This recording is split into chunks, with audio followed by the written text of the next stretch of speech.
اعوذ باللہ من الشیطان الرجیم بسم اللہ الرحمن الرحیم۔ کل کے سورہ نور کے رکوع نمبر 7 کی آخری 2 آیات کا ترجمہ باقی رہ گیا تھا۔ ان 2 آیات کے ساتھ رکوع نمبر 8 کا ترجمہ اور مطلب بھی سنیے۔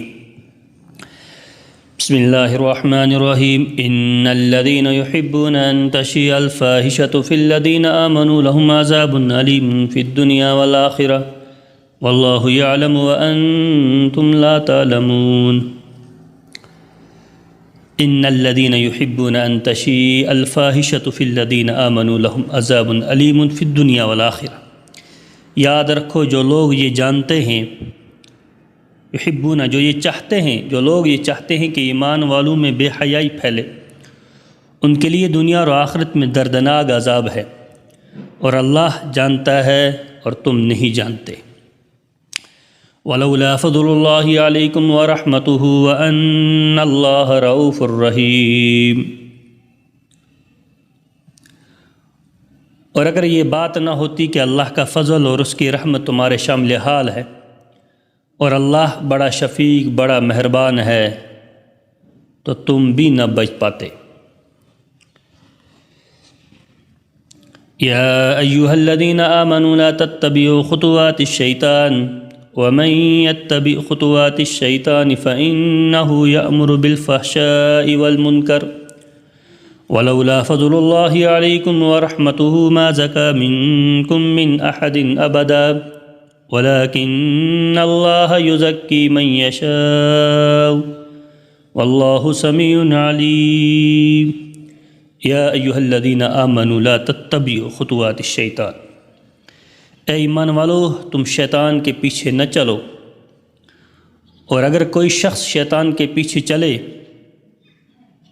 فإنہ یأمر بالفحشاء والمنکر، تو شیطان تو ہمیشہ بے حیائی اور بدی کی تلقین کر دے گا۔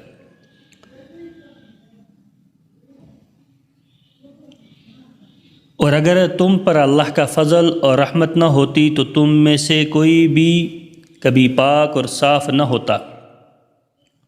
وَلَٰكِنَّ اللَّهَ يُزَكِّي مَن يَشَاءُ وَاللَّهُ سَمِيعٌ عَلِيمٌ، لیکن اللہ جس کو چاہتا ہے پاک صاف کر دیتا ہے، اور اللہ ہر بات سنتا ہے، ہر چیز جانتا ہے۔ وَلَا يَأْتَلِ أُولُو الْفَضْلِ مِنكُمْ وَالسَّعَةِ أَن يُؤْتُوا أُولِي الْقُرْبَى وَالْمَسَاكِينَ وَالْمُهَاجِرِينَ فِي سَبِيلِ اللَّهِ وَلْيَعْفُوا وَلْيَصْفَحُوا أَلَا تُحِبُّونَ أَن يَغْفِرَ اللَّهُ لَكُمْ وَاللَّهُ غَفُورٌ رَحِيمٌ۔ اس آیت کا شان نزول پہلے سن لیجیے گا، پھر ترجمہ سنیے گا تو آپ کو سمجھ میں آ جائے گی، کیونکہ پیچھے جو مضمون چلا رہا تھا وہ سیدنا عائشہ رضی اللہ تعالی حضرت عائشہ رضی اللہ تعالی عنہا پہ تہمت کا وہ واقعہ چلا رہا تھا کہ آپ پر تہمت لگی تھی، اور اس تہمت کے اندر بہت سارے لوگ شامل ہو چکے تھے۔ مضمون وہی چلا آ رہا ہے، اور ولا یأتل یہ جو آیت نازل ہوئی ہے اس کا پس منظر جو ہے، کیونکہ جہاں منافقوں کی چال تھی انہی کے ساتھ ساتھ کچھ سادہ لوگ مسلمان بھی اس میں شامل ہو چکے تھے، جو 2-3 مخلص مسلمان اپنی ایک سادہ مزاجی سے جو منافقوں کا پروگنڈا تھا اس کے شکار ہو گئے تھے، اس میں ملوث ہو چکے تھے۔ ان میں سے ایک مستح بن اساسہ رضی اللہ تعالیٰ عنہ بھی تھے۔ مستح بن اساسہ رضی اللہ تعالیٰ عنہ یہ مہاجر صحابی تھے، اور حضرت صدیق اکبر رضی اللہ تعالیٰ عنہ کے رشتہ دار بھی تھے۔ حضرت صدیق اکبر رضی اللہ تعالیٰ عنہ ان کی مالی مدد فرمایا کرتے تھے۔ جب ان کو یہ بات معلوم ہو گئی، پتہ چل گیا اس بات کا کہ مستح رضی اللہ تعالیٰ عنہ نے بھی حضرت عائشہ رضی اللہ تعالیٰ عنہ کے خلاف ایسی باتیں کی ہیں جو ان کو نہیں کرنی چاہیے تھی، اور ان کو ان باتوں کا تصور بھی نہیں کرنا چاہیے تھا، تو حضرت ابوبکر صدیق رضی اللہ تعالیٰ عنہ نے ایک قسم کھا لی۔ قسم یہ کھائی کہ میں آئندہ ان کی کبھی مالی مدد نہیں کروں گا، کیونکہ وہ ان کی امداد کیا کرتے تھے، یہ مہاجر تھے، اور ان کی امداد وغیرہ اپنی مالی اثاثے سے ان کی ضروریات کو پورا کیا کرتے تھے۔ تو قسم کھا لی ناراض ہو کر کہ حضرت عائشہ رضی اللہ تعالیٰ عنہ پہ تہمت میں یہ بھی شامل ہے، لہذا آج کے بعد میں ان کی قسم نہیں کھاؤں گا۔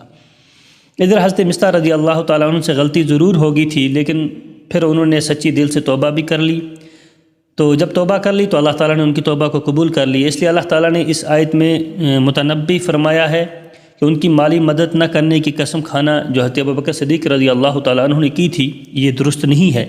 جب انہوں نے توبہ کر لی ہے تو ان کو معاف کر دینا چاہیے۔ پھر اس آیت کے نازل ہونے کے بعد حضرت ابوبکر صدیق رضی اللہ تعالیٰ عنہ نے اس آیت کے نزول کے بعد ان کی مالی مدد دوبارہ سے شروع کر دی اور اپنی قسم کا ادا بھی کیا، جو کفارہ تھا وہ کفارہ بھی ادا کر دیا، اور پھر فرمایا کہ آئندہ کبھی امداد کو بند نہیں کروں گا۔ ابوبکر صدیق رضی اللہ تعالیٰ عنہ نے اس بات کے بارے میں فرمایا کیونکہ آپ نے قسم کھا لی تھی۔ اور جب انسان توبہ کر لے، عموماً عام کے بھی حکم ہے، جب کسی انسان سے کوئی خطا ہو جائے اور وہ اپنی خطا پر ندامت ہو اور معافی کا طالب ہو جائے تو انسان کو بھی ان کی غلطیوں کو معاف کر دینا چاہیے، درگزر کر دینا چاہیے، اس لیے کہ جب اللہ تعالیٰ ہم سب کا خالق اور ہم سب کا مالک ہے، وہ انسان کی بڑی سی بڑی غلطیوں کو بھی ندامت پر معاف کر دیتا ہے، تو انسان اتنا ضدی نہ بن جائے، بلکہ انسان کو بھی اگر کسی سے کوئی خطا ہو جائے تو معاف کر دینا چاہیے۔ اور یہاں بھی وہی ہوا کہ ابوبکر صدیق رضی اللہ تعالیٰ عنہ نے جو ایمان کے تقاضے پر اور اپنے جذبات میں جو قسم کھائی تھی کہ اتنی بلدی اس سازش میں یہ شامل ہے تو میں ان کی مدد نہیں کروں گا، اللہ تعالیٰ نے فرمایا نہیں، جب میں نے توبہ قبول کر لی ہے تو تمہیں بھی ان کی توبہ قبول کرنی پڑے گی، اپنی جو قسم ہے اس کا کفارہ ادا کرو اور ان کو دوبارہ سے مال دینا شروع کر دو۔ تو اسی کے شرح نزول میں یہ آیت نازل ہوئی، ترجمہ سنیے۔ وَلَا يَأْتَلِ أُولُو الْفَضْلِ مِنْكُمْ وَالسَّعَةِ أَنْ يُؤْتُوا أُولِي الْقُرْبَى وَالْمَسَاكِينَ وَالْمُهَاجِرِينَ فِي سَبِيلِ اللَّهِ، یہاں اولو الفضل سے مراد یہی حضرت ابوبکر صدیق رضی اللہ تعالیٰ عنہ ہیں۔ اور تم میں سے جو لوگ اہل خیر ہیں، مالی وسعت رکھتے ہیں، وہ اپنی قسم نہ کھائیں کہ وہ رشتہ داروں، مسکینوں اور اللہ کے راستے میں ہجرت کرنے والوں کو کچھ نہیں دیں گے، اور انہیں چاہیے کہ معافی اور درگزر سے کام لے لیں۔ کیا تمہیں یہ پسند نہیں ہے کہ اللہ تمہاری خطائیں بخش دے، اور اللہ بہت بخشنے والا بڑا مہربان ہے۔ اولو الفضل سے مراد ابوبکر صدیق رضی اللہ تعالیٰ عنہ کی ذات ہے، اور والقربى والمساکین والمہاجرین یہاں سے مراد وہی حضرت مصطح رضی اللہ تعالیٰ عنہ سو صحابی ہیں، انہی کی طرف یہ اشارہ تھا۔ ان الذين يرمون المحصنات الغافلات المؤمنات لعنوا في الدنيا والآخرة ولهم عذاب عظيم۔ ان الذين يرمون المحصنات الغافلات المؤمنات، یاد رکھو کہ جو لوگ پاک دامن بھولی بھالی مسلمان عورتوں پر تہمت لگاتے ہیں، ان پر دنیا اور آخرت میں پھٹکار آ چکی ہے، پڑ جائے گی پھٹکار، عذاب دردناک عذاب آئے گا، اور ان کو اس دن زبردست عذاب ہوگا۔ وَلَهُمْ عَذَابٌ عَظِيمٌ، اور اس دن بڑا ہی زبردست ان کو عذاب ملے گا۔ يَوْمَ تَشْهَدُ عَلَيْهِمْ أَلْسِنَتُهُمْ وَأَيْدِيهِمْ وَأَرْجُلُهُمْ بِمَا كَانُوا يَعْمَلُونَ، کس دن؟ جس دن خود ان کی زبانیں، ان کے ہاتھ اور ان کے پاؤں ان کے خلاف اس کرتوت کی گواہی دیں گے جو وہ کرتوت کیا کرتے تھے۔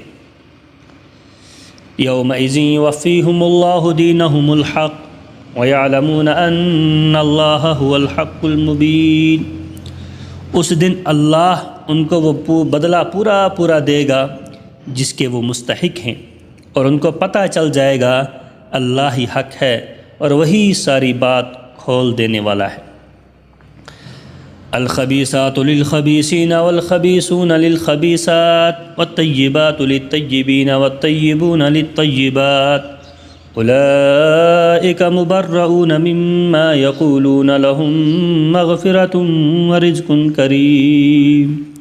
اس کے اندر بھی وہی اسی واقعے کی طرف اشارہ ہے کہ گندی عورتیں گندے مردوں کے لائق ہیں، اور گندے مرد گندی عورتوں کے لائق ہیں، اور پاک باز عورت پاک باز مردوں کے لائق ہیں، اور پاک باز مرد پاک باز عورتوں کے لائق ہیں۔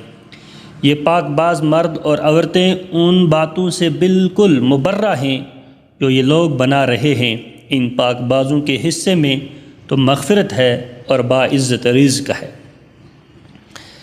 اس کے اندر اشارہ فرما دیا گیا ہے کہ اس کائنات میں نبی کریم صلی اللہ علیہ وسلم سے زیادہ پاک باز شخصیت کا تصور بھی نہیں کیا جا سکتا، چنانچہ اس اصول کے تحت یہ ممکن ہی نہیں تھا کہ اللہ تعالیٰ آپ کی زوجیت میں، آپ کے رشتے میں ایسی عورتوں کو لائے جو معاذ اللہ پاک باز نہ ہوں۔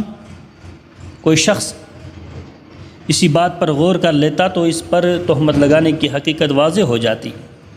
کہ اللہ تعالیٰ نے نبی علیہ الصلاۃ والسلام کی اس پاکیزہ رزق کے اندر جن عورتوں کو رکھا ہے وہ بڑی پاک باز ہیں، نیک سیرت ہیں، اور ان کے بارے میں اس طرح کا تصور کرنا ہی یہ ایمان کے خلاف ہے۔